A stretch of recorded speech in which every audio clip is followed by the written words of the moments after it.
ციხეში მომიწია 6 წელი 11 თვე და 1 კვირის გატარება. ნახევარი თუ არა ნახევარი საქართველოს იჯდა ციხეში და ციხეში ვიყავი თქო ცუდი იყო ძალიან, მაგრამ გაცილებით ცუდია იმის ფაქტი, რომ მე დღეს მამა აღარ მყავს და ყველაზე ძალიან რაც მაწუხებს ამ ამბიდან მამაჩემი თუ იმას ვერ პატიობდა თავის თავს, რომ თავის ფეხით მიმიყვანა პოლიციაში და შემდეგ უკვე სახელმწიფო როგორ დამიპირისპირდა, მე როგორ ვაპატიო ჩემ თავს, რომ ჩემი რაღაც გაუაზრებელი მოქმედებით დღეს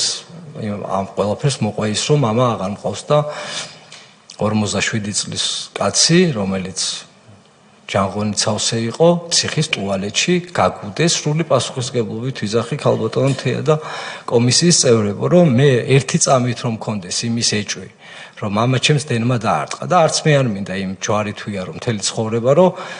ვიღაცა მამა მომიკლა მე. აი ერთი წამით რომ მე ეჭვი მეპარებოდეს იმაში, რომ როგორც მამაჩემი ტუალეტში დაგდებულიყავთ, რომ მას დენმა დაარტყა, მე დღეს აქ არ ვიქნებოდი და ჩემი 7 წელიც არაფერი არ არის ციხეში ნაშდომი, იმასთან შედარებით მე რომ მამას ოცხალი მყოლოდა რა.